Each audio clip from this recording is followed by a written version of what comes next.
Today marks a heart-wrenching anniversary of one of the deadliest school shootings in the United States. It's been 25 years since two students opened fire at Columbine High School in Colorado, fatally shooting 12 classmates and a teacher before turning their weapons on themselves. The infamous massacre sent shockwaves through the nation and became a blueprint for other copycat shootings. And now kids have to practice mass shooter drills at school starting at an early age. But this tragic anniversary is not the only one we're facing. Monday will mark the 6th anniversary of a deadly shooting at a Waffle House in Nashville, Tennessee, where a white man fatally shot 4 people of color, triggering a nearly 34-hour manhunt before his arrest.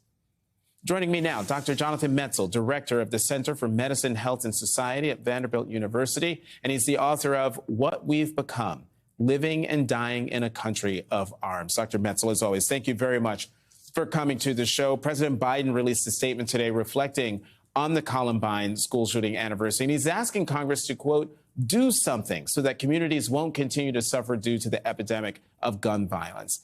This year alone, there have been 19 gun-related deaths at schools. So in your view, what has changed since Columbine, and what still needs to change?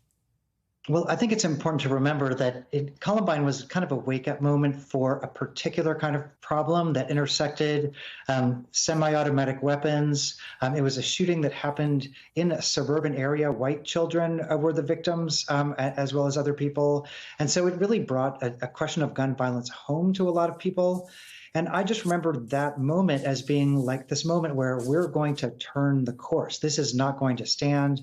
We had come together as a nation. We'd done an assault weapons ban a couple of decades before. We had come together to arrest other kinds of public health emergencies, cigarettes and drunk driving and asbestos.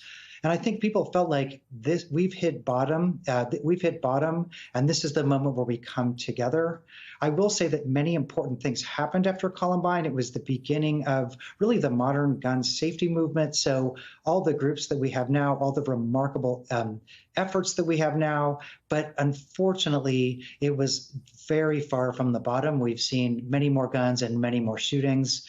And in a way, we feel farther away from any kind of resolution, even than we did after that shooting. And I just want to point out to folks who might be listening on SiriusXM, we just showed pictures of the 12 students and the one teacher who were killed on that day 25 years ago today. But and we're showing the picture again right now. But, you know, Dr. Metzl, your book takes a deep dive into the 2018 Waffle House shooting and how these mass shooters reveal a lot about the issues on race and mental health we continue to face in our country. Can you expand on that? Yeah, my book, What We've Become, really takes a deep dive into that 2018 Waffle House shooting. It was a shooting where a naked white shooter went into a Waffle House in a part of Nashville where it was 2:30 in the morning, full of young adults of color celebrating after the clubs closed. And it was many things. It was a mentally ill mass shooting. It was a race shooting. It was a sign of what happens in a state like Tennessee with our pathologically loose gun laws. And in many ways, it's the same thing where our town came together and said, enough is enough. We're going to turn course. This has shown us the worst of humanity. Now let's turn course. Now, I want to say there are a lot of people who are building from the horror of that moment, people running for office. The mother of one of the victims of that shooting, Shondell Brooks, is running for state office in Tennessee. So there are many things that come out of the aftermath of horror. But again and again, it was a similar story, which was the people demanded some kind of action. But because Tennessee is a supermajority state, there was no pressure. Nobody was going to get pushed out of office or voted out of office. And so instead, what we've seen is a dramatic expansion in every kind of law that led to the shooting. People can carry guns without permits. Now we're arming teachers, long guns to people with 18 and older. And so we have this total disconnect between what people know we need as a society to keep our country safe and what the political process in its gerrymandered state right now is delivering, which is, unfortunately, more of these horrific mass shootings. Mm-hmm.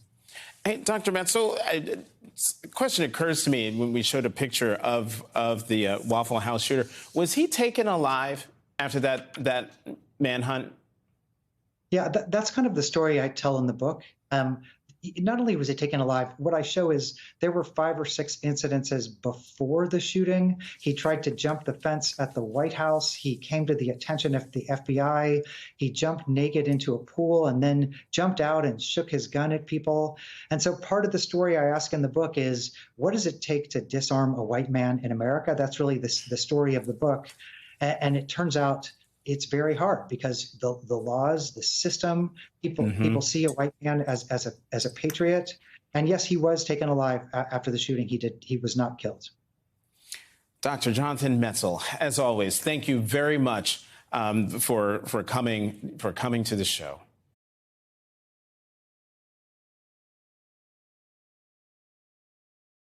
Hey everyone, MSNBC has a new and improved app. You'll get real-time alerts and analysis, live blogs, in-depth essays, video highlights, and the best 2024 election coverage. Download the new MSNBC app. Here's how to do it. You tap on the App Store on your phone. You hit search on the bottom right corner. You type in MSNBC. You click on the MSNBC app. You click on Get or the cloud icon and enjoy it.